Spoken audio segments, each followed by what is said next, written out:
iron based on the shot that I hit previously on the par 5 fifth, and I actually went long left for some reason, and it wasn't because of a close. It just, look, I aimed far left thinking that this ball was going to cut, but I must have got a flyer from the rough, so now I've got a very difficult up and down situation, and it's going to be obviously a 54 degree that I should flop, but I back out of it, and I give myself a long pitch that needs to clear the bunker. It's got to clear almost 35 foot of de-elevation, and then there's only 10 to 15 foot of green to work with.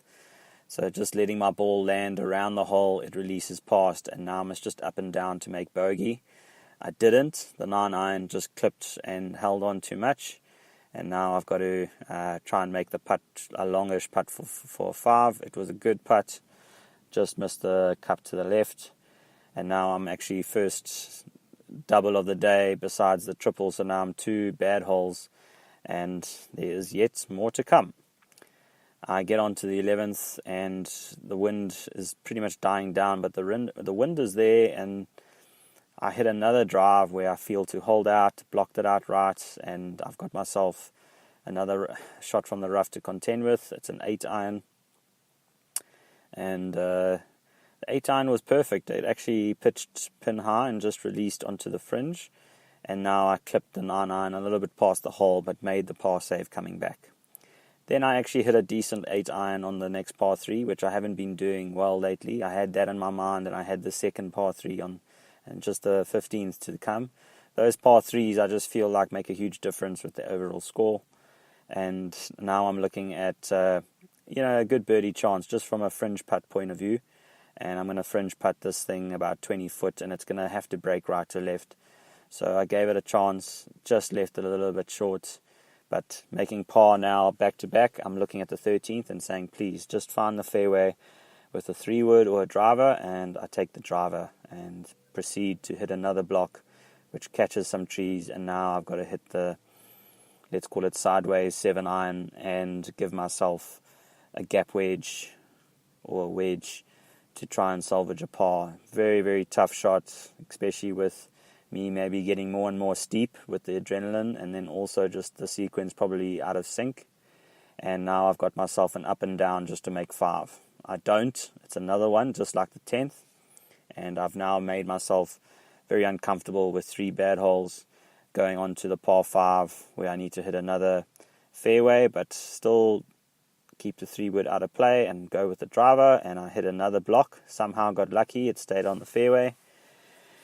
And I hit a 7-iron layup to give myself at least a sand wedge or a lob wedge to give myself a birdie chance. So I've now got myself below the hole. The 54 degree came up short. It was an 85 or 86 meter shot, but I really gave it a full swing, definitely more than a 3/4 swing, but it ended up short. And I actually almost chipped in for a birdie using the technique that I've been sort of practicing. It was the 54 degree that I almost hit like a putter, but it just used the leading edge so well to actually do 1 bounce, 2 bounce, and then I gave myself a tap and par. The par 3 15th, tough hole because now you're feeling like there's wind out there that you can't feel. I take 5-iron from the yellow tees. It's going to be 168, 169 meters to the center. And you can actually add maybe a club or 2 club to that. So it's a 5-iron, de-elevation not really playing a part, because the higher up you are affected with the wind.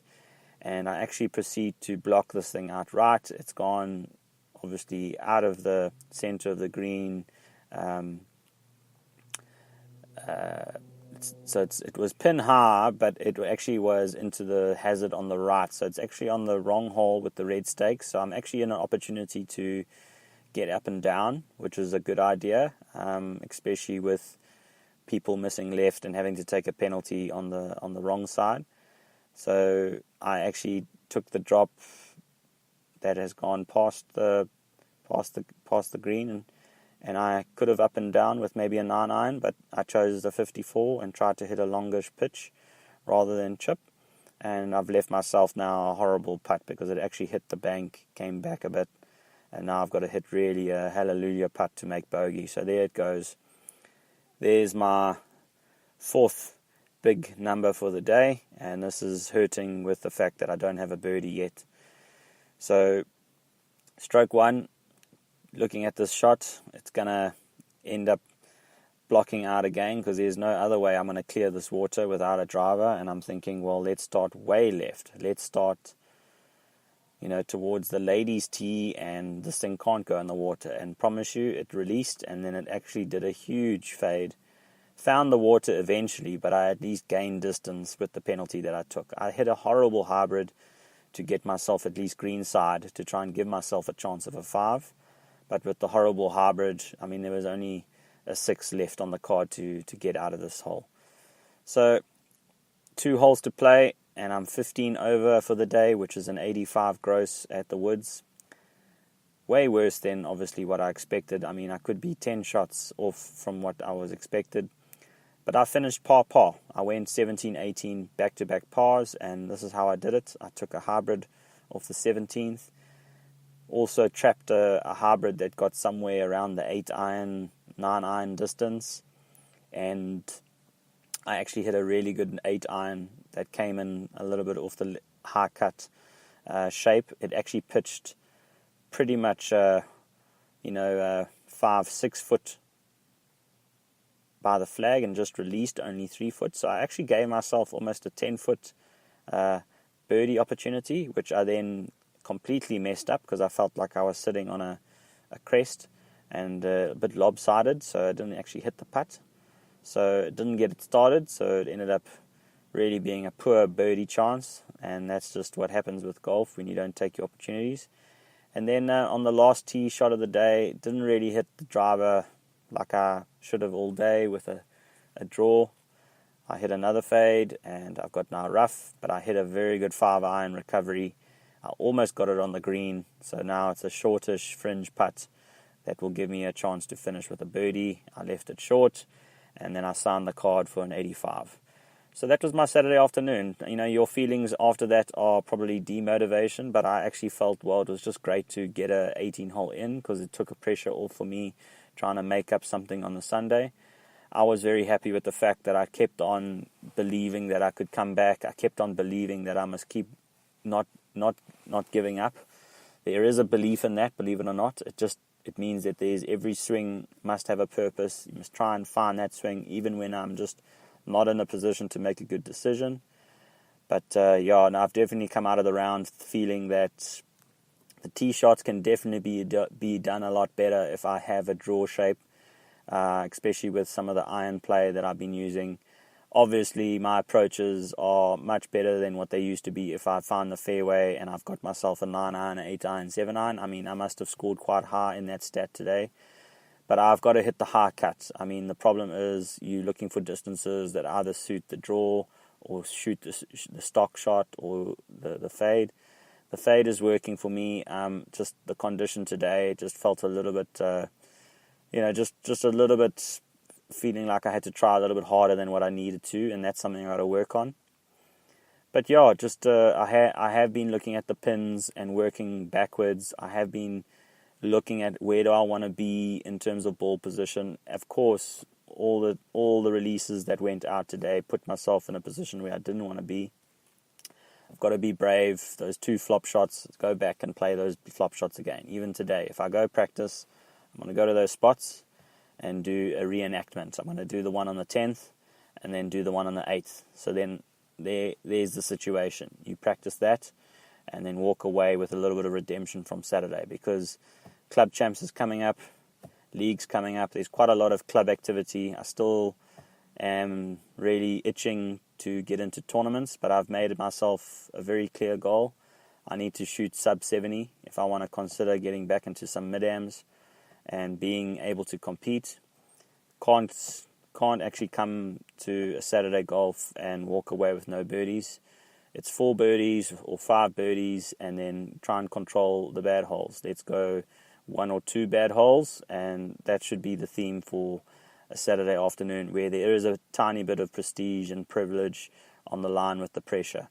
So this is Mitch signing off round 13 at the Woods, and it was a very wet weekend. It is still wet today on Monday as I'm doing a sort of reflection. I'm in amongst meetings, but I have to take the time to do this because podcasts to me are making a hell of a lot more sense just from a reflection point of view. And obviously you need time and to be in the right frame of mind to actually do the podcast. So I'm very happy to be doing this. It's going to be also interesting to come up with some other topics that are on some of my other shows. But this golf diary, I can feel that it's got legs now. It's starting to run, and I'm actually just quite comfortable with the whole post analysis of the round. And it's going to be interesting to see how I manage to do that with some of the other topics. But great way to finish the weekend, where Sunday I did a little bit of thought about what's up for the week, how to plan for the week, and I'm looking at my week after work and looking at some of the rounds that I can fit in after work.